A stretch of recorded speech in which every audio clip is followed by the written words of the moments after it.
Viola Davis leads a massive ensemble cast in this African historical epic from the director of Love and Basketball. And she's getting Oscar buzz. I'm John Stark from MacMovieGuy.com, and this is my review of The Woman King.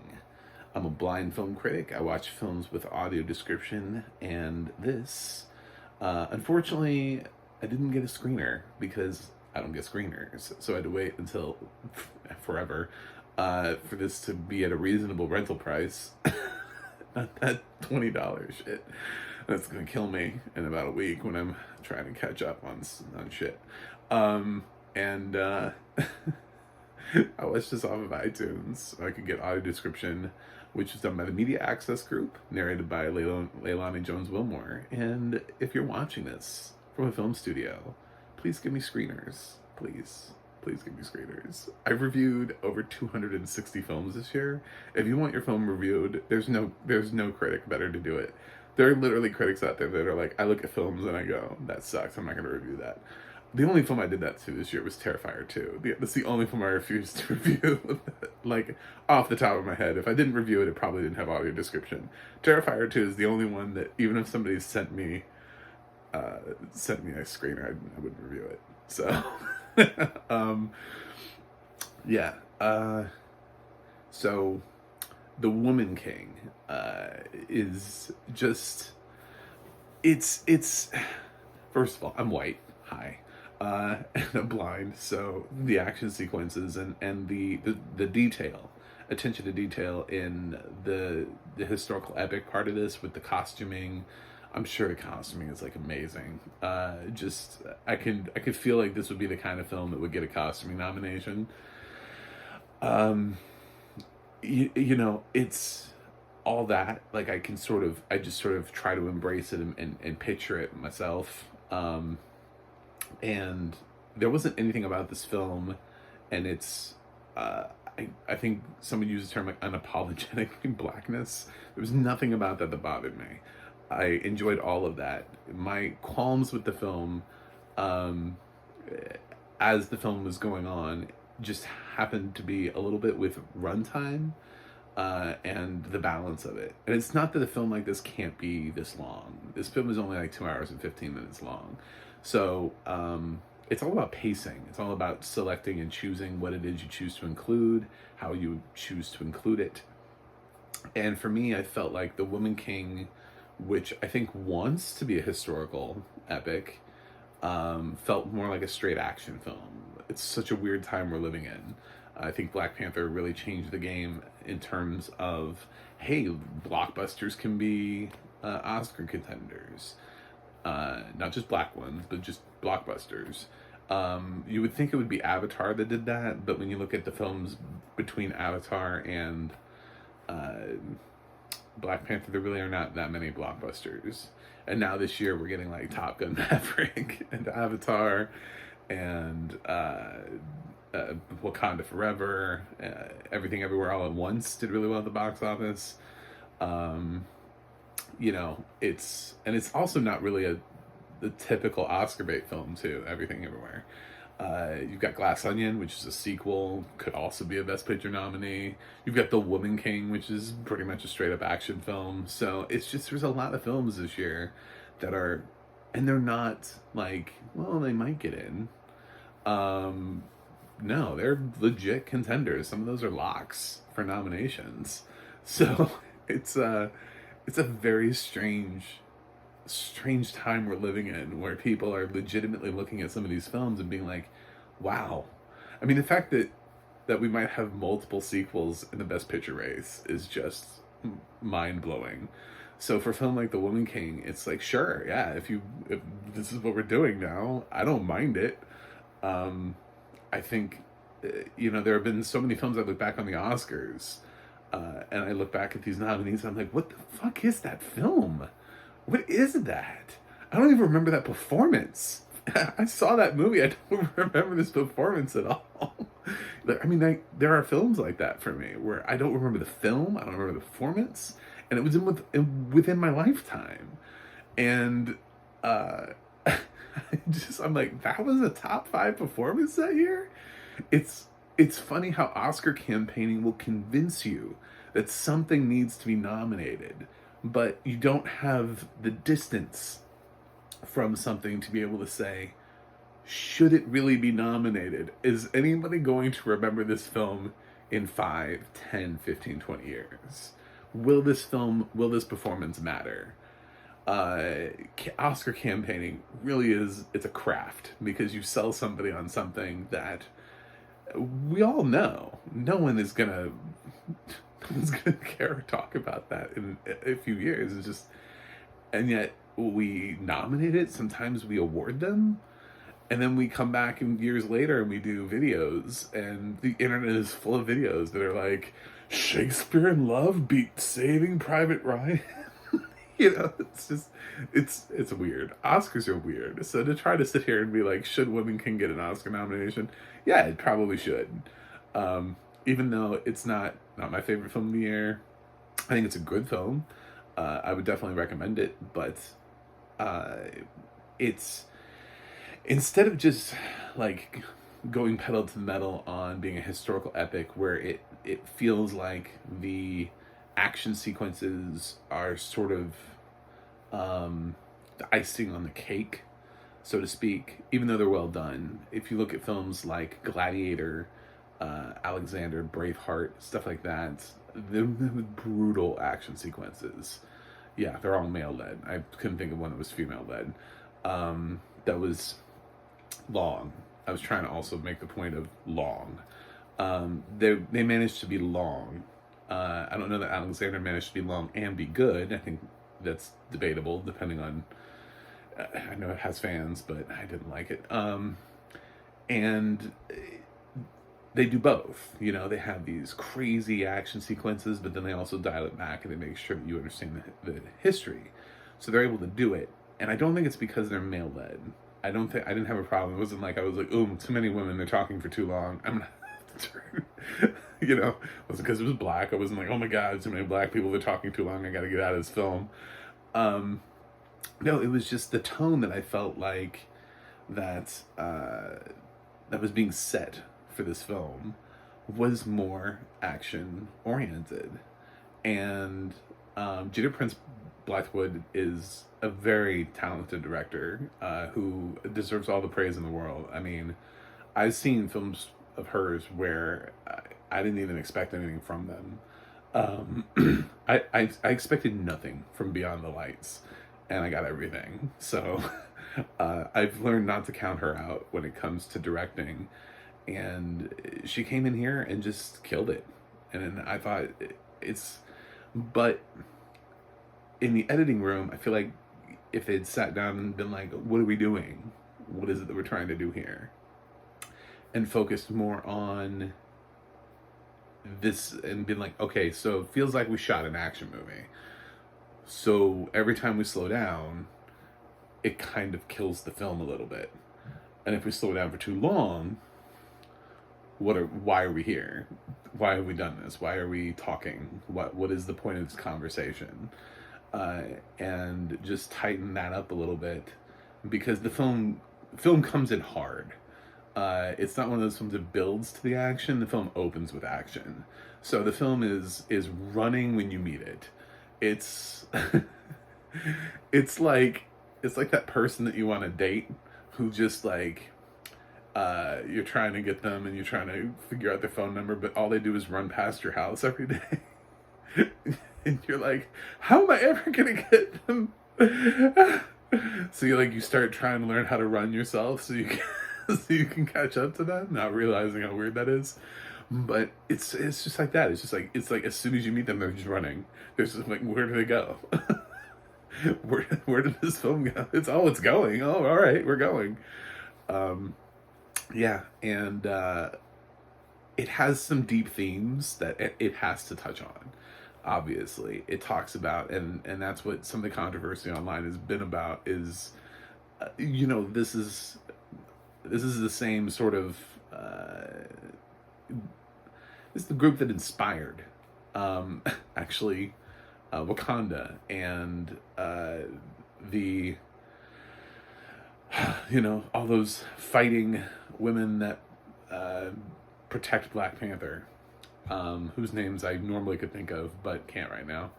Um, and so there's that sort of inspiration, but also they used to sell their enemies as slaves, which is why some people were really, when this thing was coming out, I was hearing some sort of like mixed, like, I don't know where this film's gonna land. How are people gonna feel about it? These people, is this a celebration of this? Are we whitewashing history here? What's happening? It's like, no, they deal with it straight on. It feels like this is the turning point movie where they're like, hey, we got new leadership and we're going to stop doing that. The last guy did that. I'm not doing that anymore. We're going to stop the slave trade. And that story gets kind of a little bit complicated only because I was so confused as to Malik's backstory and presence and necessity in the movie. I just didn't understand why he was there. I didn't quite get it.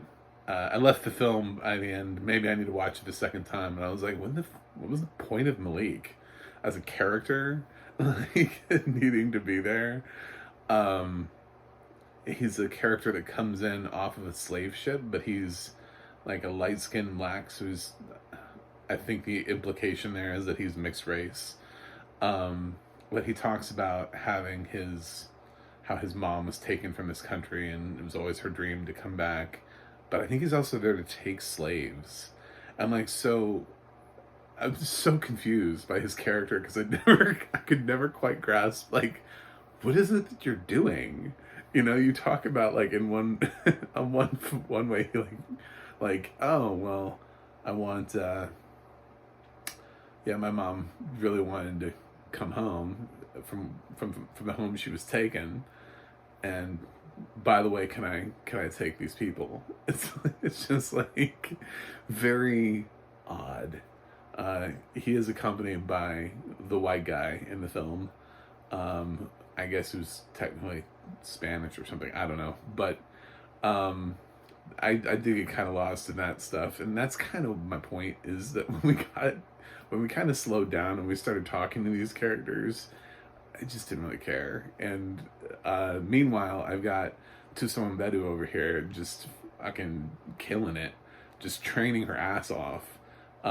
She's, I mean, she's just trying to prove herself left and right. And there's this really interesting backstory between Viola and her character, and I thought that was a nice thing to kind of rope in. That's the kind of drama that you can put in there that just kind of adds a little layer without adding like a whole lot of, oh my god, we need to sit down and talk about this. It adds the dramatic flair to a scene without adding the necessity to get everybody in a room and be like, what are we doing here? Okay, we gotta slow down. Everybody stop fighting. Okay, let's talk. It doesn't feel like that. So, this film succeeds in its action sequences. It succeeds when it shows these women being just unquestionably badass in every single way possible. When it shows their camaraderie and their friendship. That scene when Tuso's character runs back and helps her friend, and at first, there's that look from Viola. I got like great audio description on that where it was like, she gave kind of like the stare of death. Like, like you're supposed to be competing. Why are you helping others? And but it's nice to see that. It's nice to see that. She wanted everybody to make it, and I feel like that's kind of a trope we use in these military exercise movies. Is that somebody is always just a little bit below the line, but they work as a unit. Everybody's there together. So it was nice to see that in The Woman King, and to see those levels and those layers, and we're introduced to this world through Tuso Mbedu. because she's new and she's a trainee, and we do get a smidge of her backstory, which didn't really slow the film down because it took all of like 5 seconds. It was just like it was a brief scene, and then immediately she's like, her father's like, "I'm giving her to you," and then she just ends up as being one of the trainees because her father has had enough of her insolence, I guess. So he's a good dad, great father. So yeah, and Tuso Abedu does a great job in this too. Actually, the whole cast does, which is why it's so hard. It'd be so hard to pick a supporting actress performance out of it. This is the film that I know that SAG often uses their ensemble award to really elevate Best Picture, and they don't nominate 10, so it's a little bit harder for them. Perhaps they should start nominating 10 because everyone else is nominating 10 now. Critics' Choice, Critics' Choice nominated 10 directors, so that's weird. But yeah, so it seems like a top 10 is what we're shooting for. Even Golden Globes technically does name 10. They name 5 and 5, but they do name 10. So maybe the SAG needs to start naming 10 ensembles, because this is an ensemble that deserves an award as an ensemble. I think that's probably the one thing that I have about Viola's performance is that it's weird to get her nominated, because I felt like everybody was on fire. Everybody perhaps except John Boyega, who I think that was kind of the point. I think John Boyega does a nice job. Like, he does fine in this role, but he also doesn't steal any of the fire from the women. This film is about female empowerment and kicking ass, and what women can do when men are not standing in their way. So the fact that he is in charge, I don't feel like he ever stole a scene. He didn't take away from anybody else's performances. He definitely was not trying to win an Oscar himself here. If you want to see a great John Boyega performance this year, please watch Breaking, because he was fantastic in that. But here, he didn't try to do anything. He left it to the women, which is classy. And I don't know. I don't know if Viola Davis is great in everything. She's great in everything. I mean, she was getting nominated for seasons of How to Get Away with Murder long after the show wasn't good anymore. That show wasn't good, and she was still getting nominated, and I think winning for How to Get Away with Murder. I watched that show, okay? I know exactly at what point that show stopped becoming interesting, and it was just like, oh, all right, well, oh, she's still getting nominated. Okay. It's because that's how good she is. People want to give her awards. So might she get nominated for the Woman King? Absolutely. Because we're in this place where she hasn't won yet, and people really want to give her an award. For some reason, every time she's been like like just a stone's throw away from an Oscar, somebody else has come along and they've been like, oh, Frances McDormand for Nomadland. It's her third Oscar. Can't give Viola Davis 1, but we're going to give Frances 3. So, yeah, it's become that for her. So, could she get a nomination this year? Absolutely. I feel it. Should she? I don't know. I kind of just, I feel like it's leaving all of the women of the Women King behind somehow, because how do you pick from, I mean, Tuso has maybe the second most screen time, but it was great. I mean, Lashana Lynch is great in this. Adrienne Warren is great in this. So, I mean, it just keeps going down the line. It's tough. It's a great female cast, and this is a cast where they're going to look back and be like, damn, we got a lot of people in this cast who were on fire. So, I think every female that stepped foot on this set gave everything to this film. But for me, it's a little too long just because of the pacing.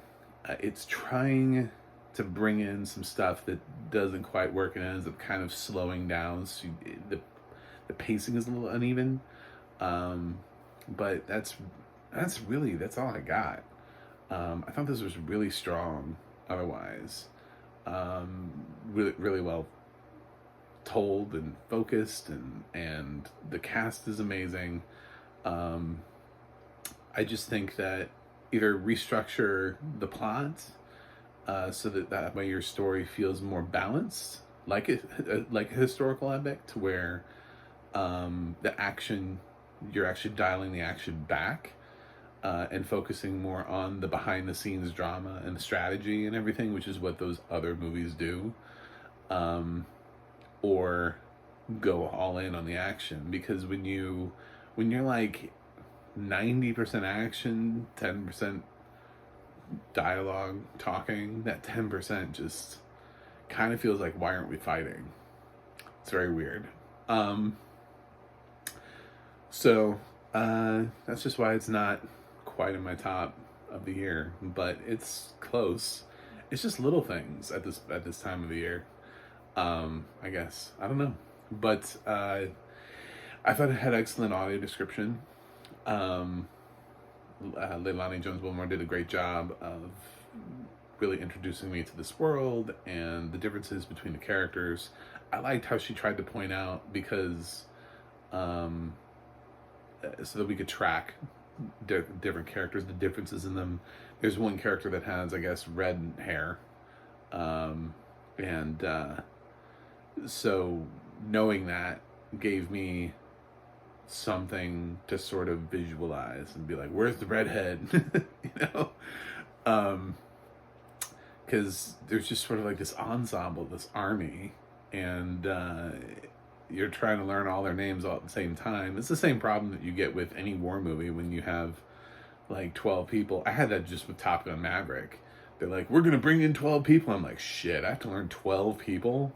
And without facial recognition, it becomes really hard. I can't tell you all 12 people's names from Top Gun Maverick. I just saw that like 2 weeks ago, a week ago, something like that. A week ago, so like a little over a week ago. Can't tell you. Could not name all 12 of those cadets. Couldn't do it. It's just the lack of facial recognition that I have now as a blind person. Before, you're like, oh, it's that guy with that face. What's his character name? I don't know, but I know, recognize his face. Not having that, you're like, damn, I have to remember these 12 names? Shit. Okay. Well, we got Rooster, and that's kind of how I felt with this film. I was like, oh shit, I have to remember their names. Great. Awesome. So yeah, it didn't quite work out for me that way, but I did think that every scene the ensemble was doing was fantastic, and the fight sequences were good, and choreography, and this is just another great film from Gina Prince Bythewood. I think it's a tight director race for her to get in this year. I mean, I'd love to see her nominated for the first time. I'd love to see her break through, but damn, this is a tight year, and I think there are probably 5 better directors this year, just based on how I felt about Woman King. But I would not be mad at all. I just think the reality is that it probably won't be her. So I think I've rambled about this film long enough.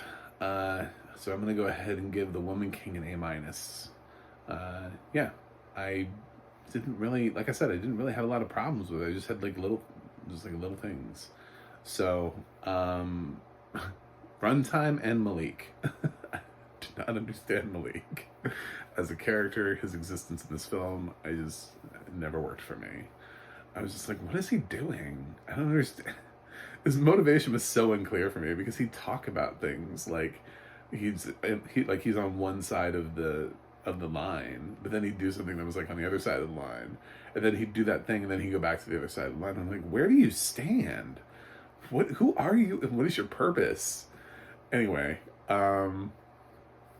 so that's my Woman King review. A potential Best Picture nominee, a potential Best Actress nominee, potential below the line categories, costume design, production design, who knows. So, anyway, it's time for you to click that subscribe button. You know, I gave you what you wanted. I gave you a review. So if you could just punch that subscribe button for me, that would be great.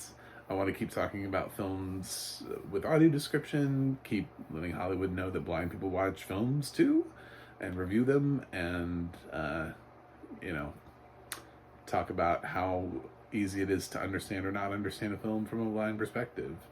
What was lost on me, what was not lost on me, what was I able to follow, did the audio description, was it good, that kind of stuff. So if I can further that conversation, great. If I can further it with more subscribers, it'll go further. So there you go. I also have a website, macthemovieguy.com. You can follow me on Twitter at macthemovieguy. You can go to the audio description project, adp.acb.org. It'll let you know what has audio description and where you can watch it. And you can go to the adna.org. That's the adna.org. And you can look up Leilani Jones Wilmore. And you can see what else she has described. That's it for me today. And I will come back around and review something else and see you on the other side.